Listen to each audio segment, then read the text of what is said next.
के सबसे बड़े पुत्र थे जिनका नाम था ययाति। और ययाति का विवाह शुक्राचार्य की लड़की देवयानी के साथ में कैसे हुआ? ये शुक्राचार्य विश्वपर्वा के राज्य में रहते थे और विश्वपर्वा की एक लड़की थी जिसका नाम था शर्मिष्ठा। और शर्मिष्ठा देवयानी में बहुत प्रेम था, बहुत प्रेम था। कहीं जाती हैं तो साथ साथ, खाती हैं तो साथ साथ, सोती हैं तो साथ साथ, रहती हैं तो साथ साथ, मतलब ये था, बड़ा प्रेम था दोनों में। एक दिन देवयानी ने जब पास में आई है तो शर्मिष्ठा ने एक बात कही, बहन चलो यहाँ कोई मन नहीं लग रहा है, थोड़े कहीं घूमने चल रही है। बोले घूमने? हाँ। कहाँ चलोगे? बोले चलो थोड़ी चल रही है, थोड़ा समय बिता देंगे फिर लौट के आ जाएंगे। बोली शर्मिष्ठा देवयानी से कि चलो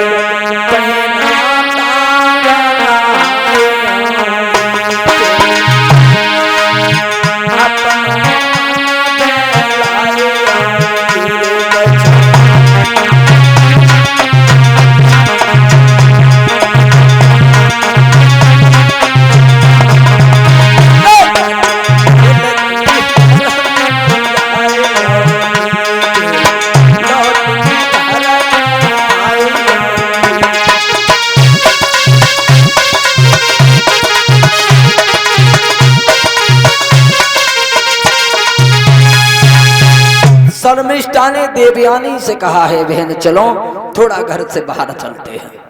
और देवयानी कहने लगी शर्मिष्ठा अकेली क्या करोगी, ऐसा करो कुछ सहेलियों को भी साथ ले लो, कुछ लड़कियों को साथ लेके आज शर्मिष्ठा देवयानी एक ताल पे गई है स्नान करने।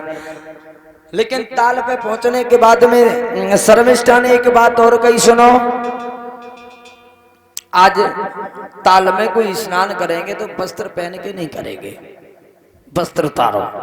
वस्त्र उतरवा के पार पे रखवा दिए ताल की पे, और नगिन होके जब ताल में स्नान करने लगी थोड़ी देर बाद भोले बाबा आते हुए दिखाई दी। देवयानी ने कहा बहन ऐसा करो भोले बाबा आ रहे हैं, वस्त्र पहन लो।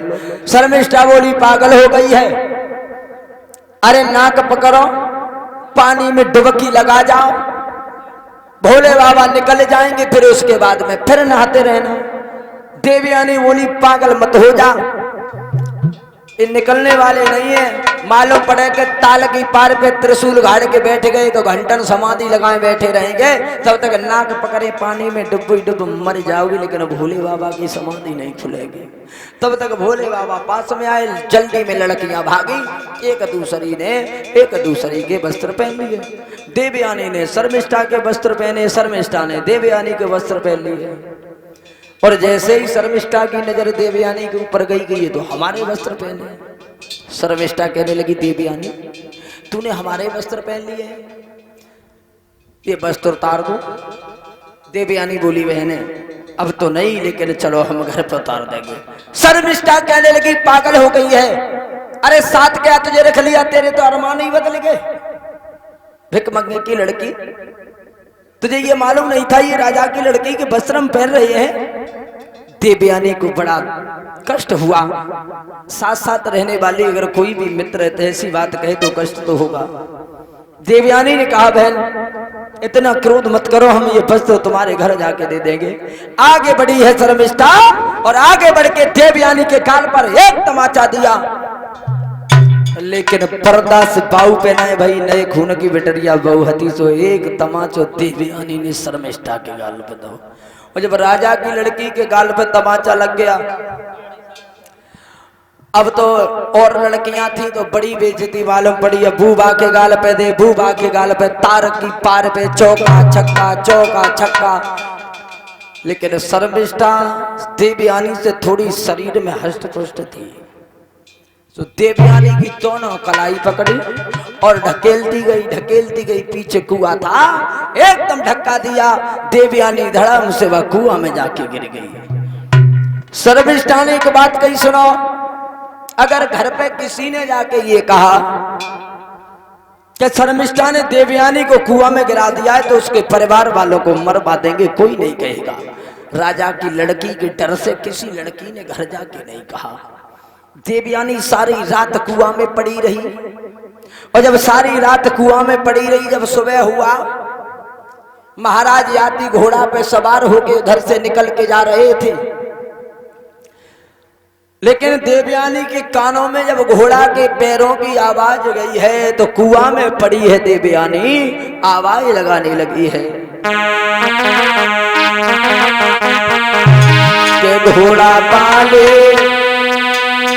ज्वान करोगी गई तो तेरे गई, घोड़ा पाले करोगी गई तो तेरे गई।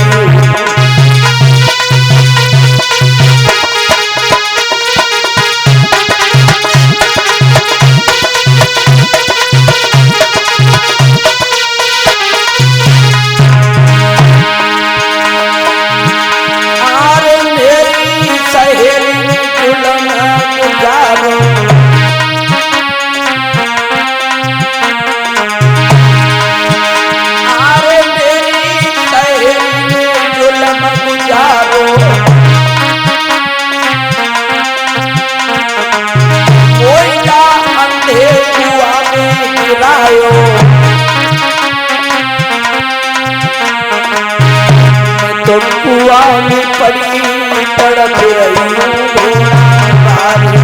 घोड़ा मारे ज्वान करोगी गई तो तेरे गई।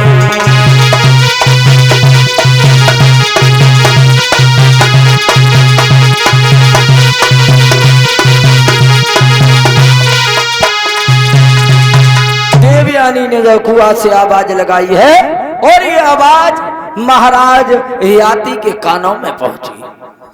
घोड़ा तो खड़ा कर दिया, और जब घोड़ा खड़ा किया उसके बाद में याती ने कहा, आप कौन हो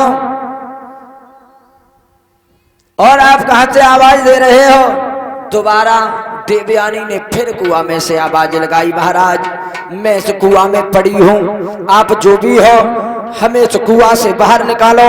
महाराज याती के पास वहां कुछ नहीं था, घोड़ा की लगाम लई है, और लगाम जैसे कुआं में डाली, देवयानी ने उस लगाम को पकड़ के निकल के चढ़ने लगी। याती बड़े सुंदर दिखाई देते थे। अब तो देवयानी विचार करने लगी, क्यों ना हम इनके साथ में शादी कर लें, क्योंकि हमारी जिंदगी तो यही बचा रही है।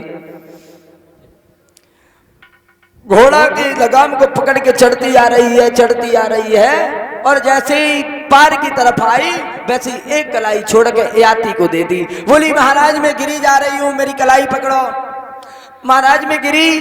अब याती विचार करने लगे, पता नहीं किसकी लड़की है, मैं ऐसे कैसे कलाई पकड़ सकते हैं।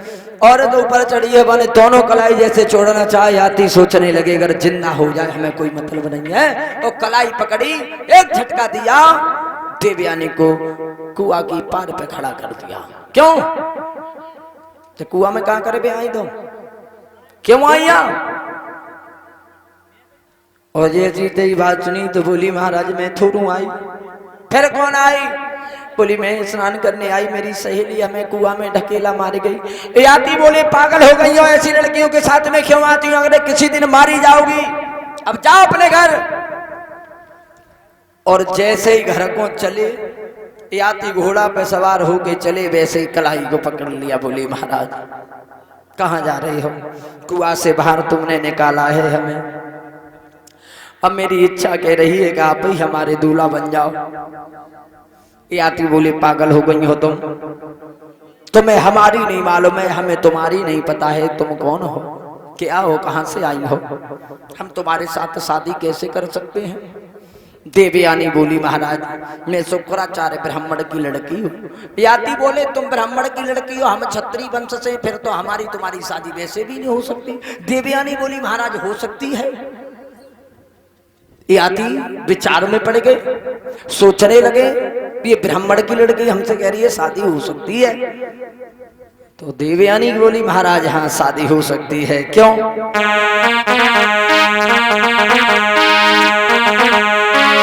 ब्राह्मण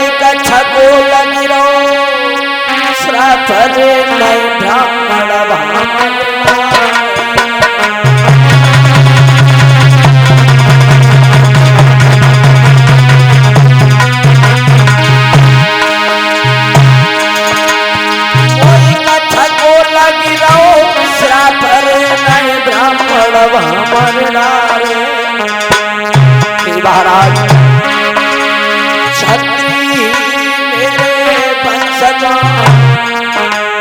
महाराज हमें समारे